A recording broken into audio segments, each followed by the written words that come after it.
de atenderlo o eso está cubierto de alguna forma? Bueno, está cubierto. Tenemos el Centro de Atención Ciudadana que maneja una gran cantidad de agentes responsables que están bien capacitados para atender cada caso.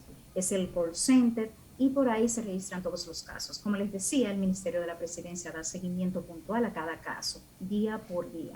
Tenemos el personal capacitado para atender esos casos. Pero obviamente vamos a ver cómo nos va. Lo que queremos es precisamente que haya un desbordamiento, porque necesitamos que la ciudadanía se empodere. Queremos escuchar la voz del ciudadano. Ángela, si yo llamo mañana para hacer una sugerencia a alguna institución, ¿ya esa plataforma va a estar disponible? Por supuesto, es que la plataforma está funcionando. Incluso nosotros tenemos casos. Lo que pasa es que necesitábamos que la ciudadanía conociera de este sistema que está disponible para todos, para todo el ciudadano. Entonces, mañana mismo, ahora mismo, pueden colocar su caso y de inmediato será registrado. Bueno, excelente. ¿Ya tienes uno? Voy a pensar, pero seguro que sí.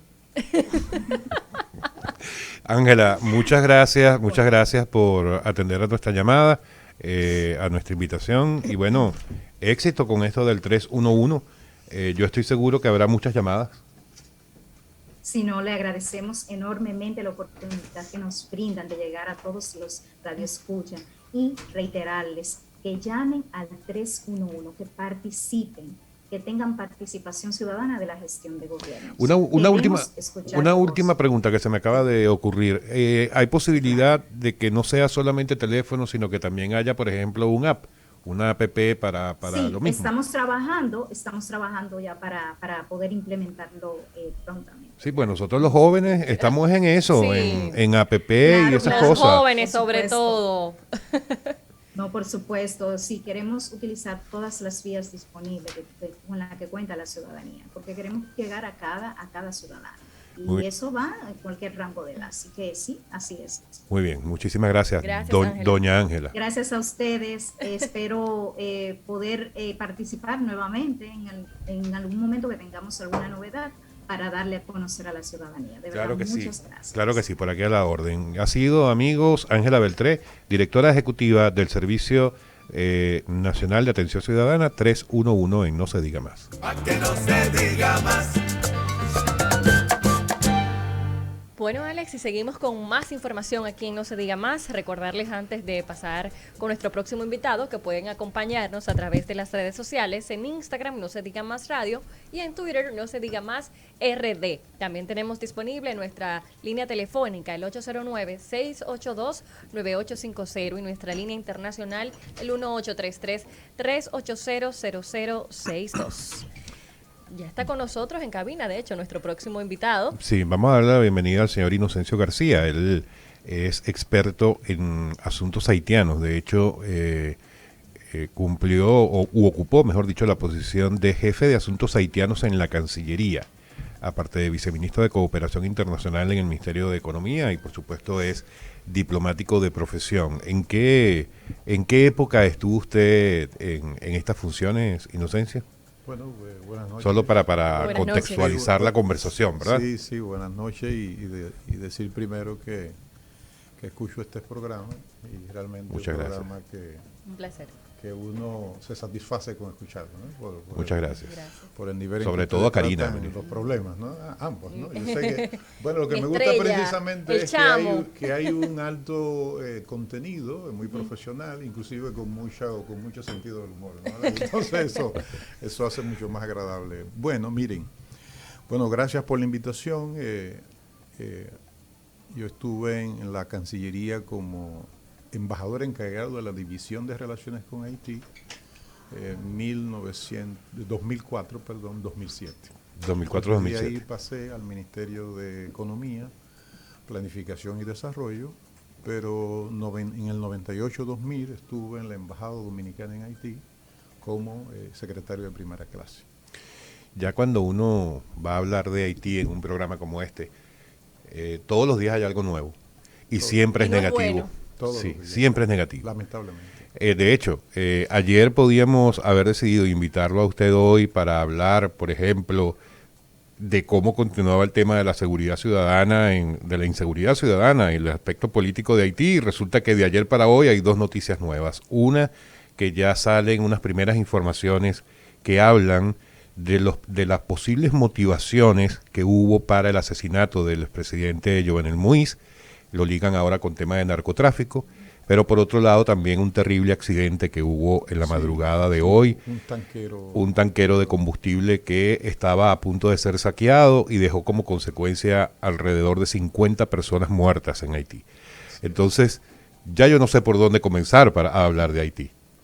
Bueno, quizás, distinguidos, empezar con el diagnóstico, ¿no?, de la situación, que yo creo que es lo que explica este gravísimo deterioro de lo que yo le llamo el no ya como estado fallido, porque estado fallido, he dicho en otras entrevistas, es cuando parte de ese estado algo está funcionando, ¿no? En el caso de Haití es que yo lo estoy calificando como un estado en disolución porque efectivamente cuando uno va a las estructuras que deben soportar a un Estado, como es, por ejemplo, el Parlamento, no hay Parlamento. Si vas, por ejemplo, al tema judicial, no existe la Corte de Casación, no está funcionando. Y resulta que la Corte de Casación, el presidente de la Corte de Casación, es una figura en el marco de la Constitución haitiana del 29 de marzo de 1987 que sustituye precisamente al presidente cuando hay ausencia por una u otra razón. En este caso, el presidente de la Corte de Casación hubiese sustituido al malogrado presidente Jovenel Moïse. Bueno, pues no hay Corte de Casación, lo que significa que no hay sistema judicial, ¿no? Y bueno, yo digo también que hay un vacío de poder constitucional porque esas autoridades que están fungiendo son autoridades de facto, no son autoridades de jure, porque no están amparadas constitucionalmente, ¿no? Y entonces Haití tiene un régimen político híbrido, que es un régimen político semipresidencial y semiparlamentario, que un poco emula a la República Parlamentaria Francesa, ¿no? Es un poco fue lo que quiso hacer el constitucionalista haitiano en 1987 cuando se elaboró esa constitución del 29 de marzo. En consecuencia, Haití está viviendo en este momento lo que yo llamo un vacío de poder constitucional. Y ese vacío de poder constitucional lo está llenando porque en la realidad social, o cualquier natural inclusive, no hay vacío. Siempre alguien llena ese poder, ¿no? ¿Y quién ha llenado ese poder? Al haber un vacío de poder constitucional, entonces lo ha llenado el crimen organizado, ¿no? La Federación de Pandillas, la G9, ha llenado ese vacío de poder constitucional, ¿no? Entonces, en consecuencia, Haití está viviendo una crisis que también califico de multidimensional. Multidimensional porque todos los factores de desarrollo y todos los factores institucionales están colapsados, ¿no? Aparte de lo que ya he mencionado, por ejemplo, esa crisis multidimensional, el primer factor que yo entiendo que es una crisis total de la gobernabilidad de la nación. ¿Por qué? Porque las autoridades no tienen capacidad para poder enfrentar a la Federación de Pandillas, la G9. Y entonces pongo el siguiente ejemplo para que siempre el público, ya sea el público televidente, radial, pueda entender de qué se trata, ¿no? De qué es lo que tenemos en la situación de nuestro vecino. Y es lo siguiente: imaginémonos que en los barrios San Carlos, Gascue, Ciudad Nueva, Villa Francisca, hubiese una federación de pandillas que está rodeando el Palacio Nacional nuestro, ¿no?, de la República Dominicana, y que nuestra Policía Nacional y Ejército no pudiesen enfrentarlo, pero no solamente enfrentarlo, sino que no pudiesen prevenir que ocurriese una situación de esa naturaleza, de tanta inseguridad, que no es solo ciudadana, sino que ya es un tema de seguridad nacional, ¿no? Entonces, pero además, imaginémonos que esa federación de pandillas estuviese controlando el 12 de Jaina, que lleva a la refinería dominicana de petróleo, o que estuviese, por ejemplo, controlando la 6 de noviembre, ¿no? Que va hacia sur. Resulta que la Federación de Pandillas controla la ruta número 4, que va hacia el sur, el sudeste, Nípez y la Grand Anse. Es todo el sur, ¿no? del país. Pero además en Barreux, que es la terminal, donde está la principal terminal en la capital, que se dice que el 70% de los combustibles que se depositan en Haití se depositan en esa estación, esa terminal de combustible de Barreux, ahí en la misma capital de Puerto Príncipe. Y bueno, los pandilleros tienen el control precisamente de esa ruta, ¿no? Entonces, bueno, ese es el diagnóstico. Entonces, con respecto al malogrado presidente Jovenel Moïse, lamentablemente en Haití, y es muy lamentable y además es una lección que hay que sacar, en Haití en general, unos menos, otros más, los que han dominado el gobierno han utilizado sicarios y pandillas para atacar a la oposición. Entonces, bueno, yo he utilizado una metáfora para que se pueda entender el fenómeno que llevó o parte de lo que llevó al presidente a este magnicidio, que es complejo, ¿no? Porque se dan estas, ya se están hablando de estas evidencias, de ese relacionamiento del narcotráfico, que bueno, tampoco es de dudar, pero el hecho es que ha ocurrido eso, y es que los gobiernos han utilizado pandilleros para atacar a la oposición.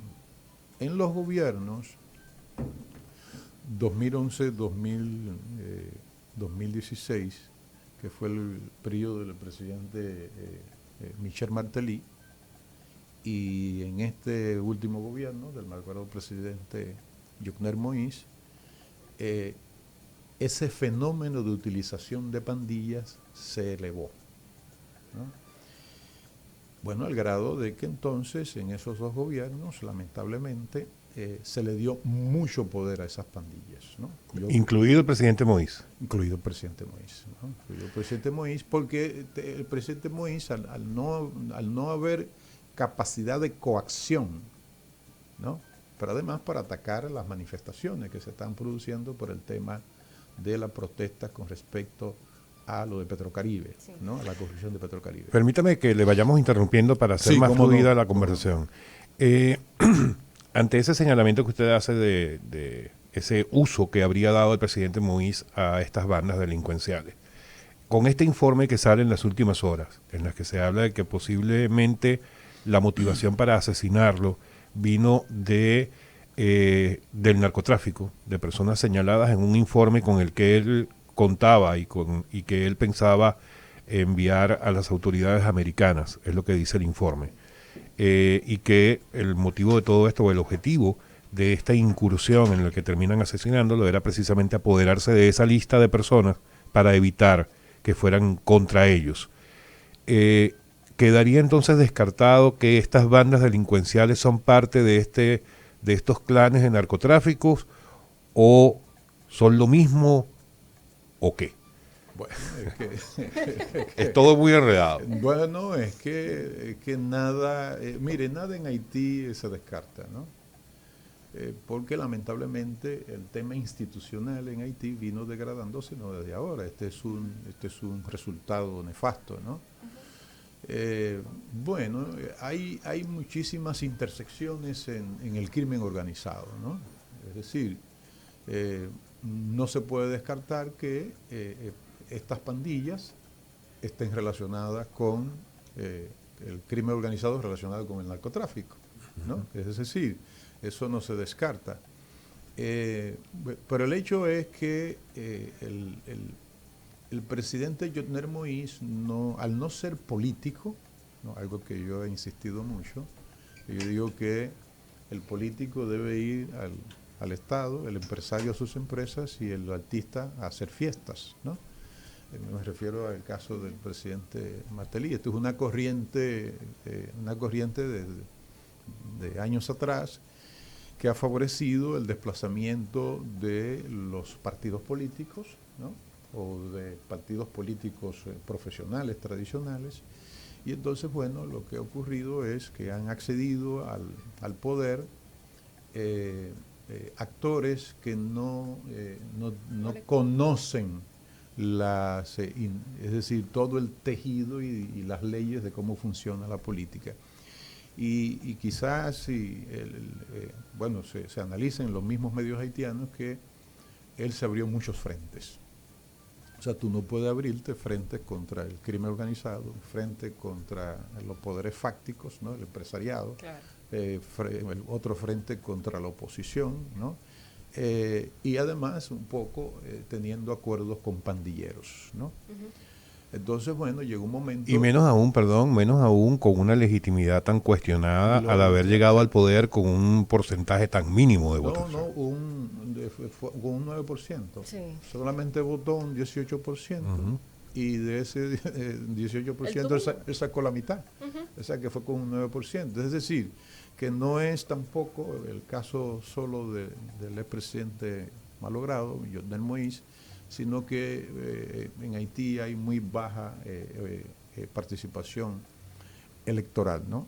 Pero en definitiva yo creo que una lección que debemos sacar de esto es que debemos recuperar el perfil el perfil político de quienes van al Estado, a manejar el Estado. Sí.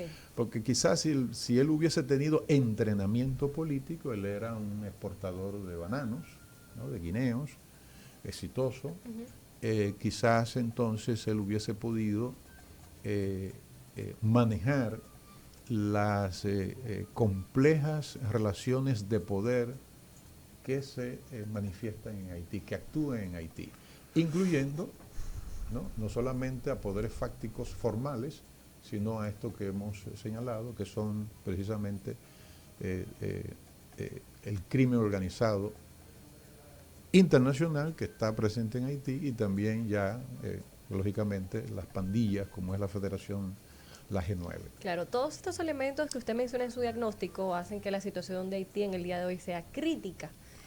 ¿Cuál sería el primer paso para iniciar una recuperación del Estado de Derecho en Haití?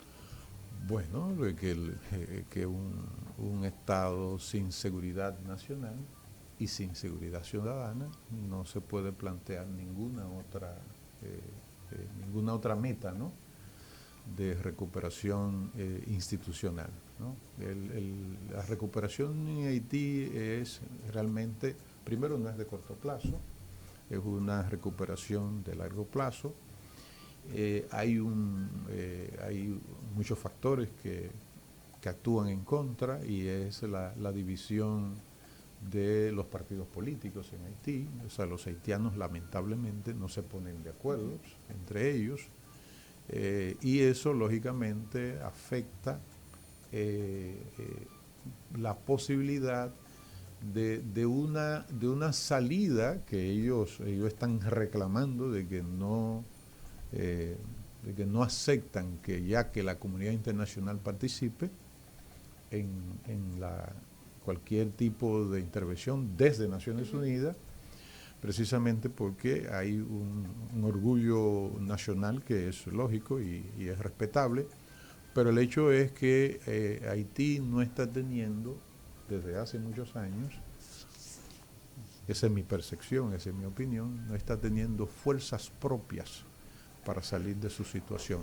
Y ante una situación de un desfondamiento del Estado, es decir, donde el Estado no tiene capacidad de coacción, ¿no? Y no tiene capacidad coercitiva para poder someter a la obediencia a esa federación de pandillas que según el secretario de Desarme y Reinserción en Haití, él está hablando de que habrían estado, es decir, existiría en Haití 95 pandillas y 76, de esas 95, 76 activas, y dice él mismo, esto es una información del periódico Le Nouvelliste, que es el periódico decano, igual que el periódico de la misma edad que el periódico Listín Diario Nuestro, él señala que de esa cantidad una parte es usada por los políticos de esos pandilleros y una parte por empresarios que lo tienen a sueldo. Entonces, ante un panorama de esa naturaleza... Se nos fue el tiempo, don Inocencio.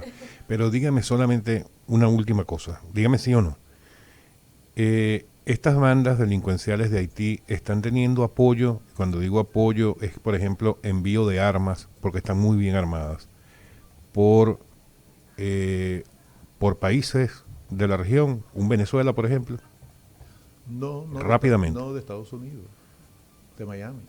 Ya hay presos en Miami, precisamente, mandándole empresarios. Enviándole armas a la 400 Mawozo, que es la que tiene secuestrada a los misioneros norteamericanos y canadienses. Sí. Bueno, de esto podríamos estar hablando mucho rato, don Inocencio. En todo caso, bueno, una luz más. Nos dijo algunas cosas que no hemos escuchado antes, pero aquí estamos a su orden. Bueno, y me disculpan la manera en cómo me presenté, era que si cogía para casa no iba a llegar. No, ¿cuál manera? Sí, está perfecto. Está perfecto. Muy bien. Está mejor vestido que nosotros. Muchísimas gracias. Gracias a ustedes. Amigos, ha sido don Inocencio García. Él es ex viceministro de Cooperación Internacional en el Ministerio de Economía y ex jefe de Asuntos Haitianos en la Cancillería y, por supuesto, diplomático de profesión. Karina. Nos toca despedirnos. Y nos fuimos con hambre. No, pero mira lo que hay. Mira, bye bye, señores. Sí. Bye bye, hasta mañana. Mira Brian. No se diga más.